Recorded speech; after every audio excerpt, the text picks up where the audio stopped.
The views expressed on the following program do not necessarily represent those of this station or its management.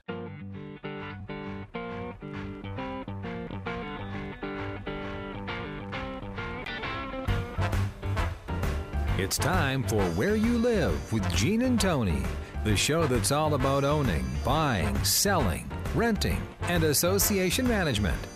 If it involves a home, we'll talk about it. Here's your chance to get your homeowner questions answered. From the Concierge Landscape Studios, here's Gene and Tony. Needed the shelter of someone's arms, and there you were.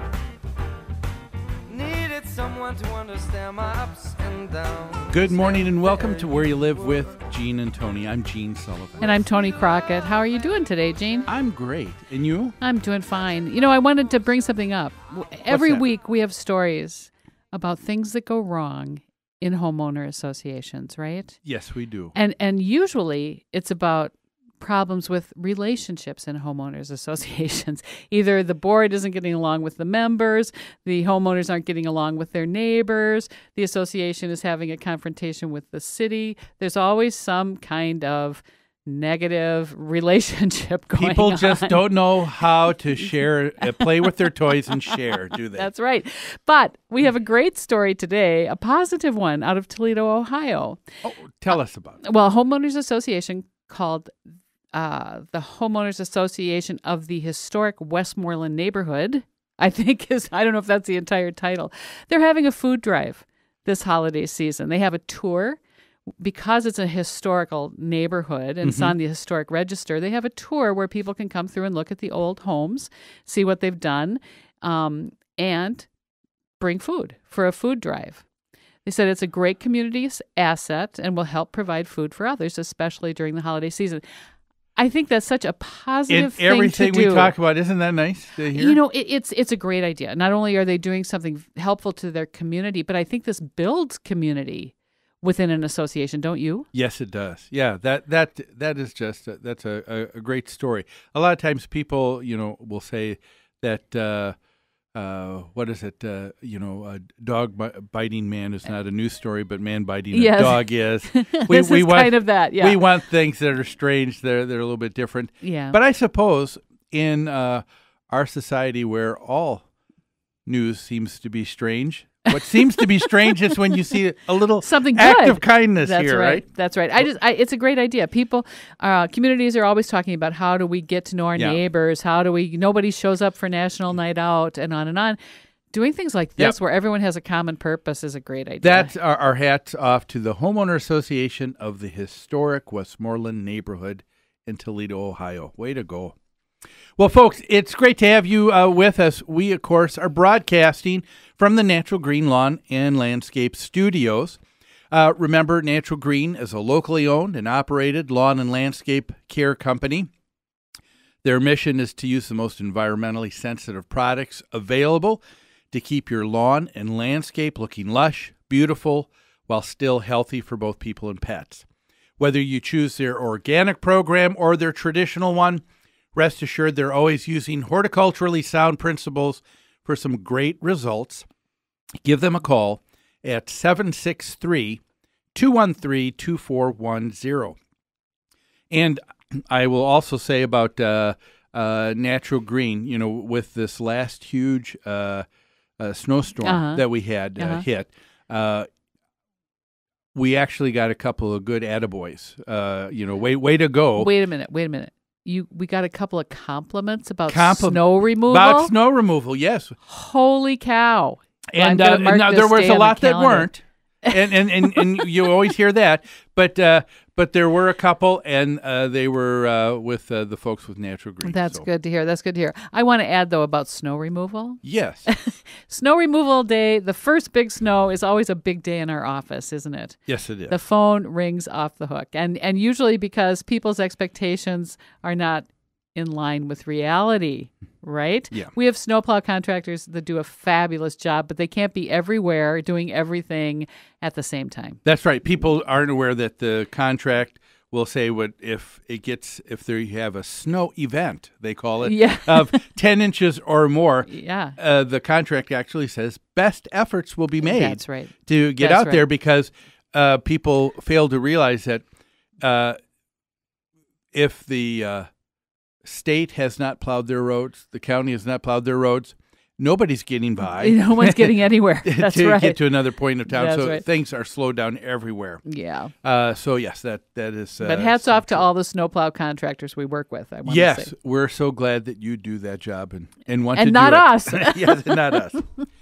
Well, folks, it is great to have you with us here at Where You Live. We've got a lot that we're going to cover today.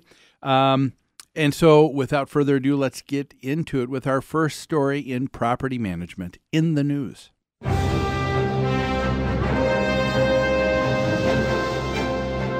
Property management in the news is brought to you by Home Furniture and Abbey Floor Coverings. Their showrooms are staffed with professionals who will help you choose what you need to fit both your lifestyle and budget. Now, whatever you need, chances are they'll have what you're looking for. Now, if you're looking to avail yourself of special pricing and discounts you're not going to find anywhere else, all Where You Live listeners can call Customer Service Coordinator Lori Matson at 952-224-2663, 952-224-2663, and ask for your Where You Live with Gene and Tony special pricing. Our first story, because in Where You Live, we deal with housing, all types, permanent and now even temporary housing. Okay. I don't think we've ever had a story on temporary housing. I don't remember. No, But we have. this deals with everything that happened with the Hurricane Sandy. By the way, before we get into this, we always name hurricanes. This last snowstorm, did you notice it had a name? No. Yeah. Yes. What was it? It was called Caesar. Snowstorm Caesar. Wait a minute. When did we start naming our snowstorms around here? I have no idea. I've never seen that before. Where did you see? Me Do you either. remember where you saw it? I heard it on the news. But yes, they Oh, are now. come on. How could we live, grow up, operate in Minnesota and not know this? Yeah, well, I guess we got to a point where why be so impersonal with all of these events that have such a very impact? And maybe impact it'll on be our easier lives. to remember. I mean, isn't it hard when someone says, do you remember 4 years ago when we had that big snowstorm in February? Yep. Well, of course, we don't remember. There's been too many of them. But perhaps if we named them. Now we can remember There. Caesar. Yeah. Okay. But you'll never get. They're always interesting names. You'll never get a name like a Storm Bob, Are you sure? or Kevin. No? I don't know. If that would I be always have the impression I that they've digress. used every name they can think of. I digress. Anyway, Okay. FEMA was, of course, asked to go into action after Hurricane Sandy took place on the East Coast. And, of course, that is FEMA's job, is to be an emergency response Yes. organization on a federal level to help people when there is a huge disaster that takes place. What's interesting is that in New York, and this is a story that was, I think, released on NBC Nightly News just a few days ago, New York residents who were affected by Sandy are still waiting to return to their homes. They remain without adequate shelter, despite the fact that FEMA has stored over 100 winterized trailers nearby in Pennsylvania, ready to distribute, to put on a property temporarily. These are cool, small trailers. They're self-contained with a bathroom, with water, Sure. with electrical power, so people will have heat in a place to get up in and Yeah. out of the cold. Yeah. But FEMA is not placing them Why? or using them because apparently FEMA said there are other issues such as the fact that there are other regulations stating, on the federal level that you cannot place housing, even temporary housing, in a floodplain.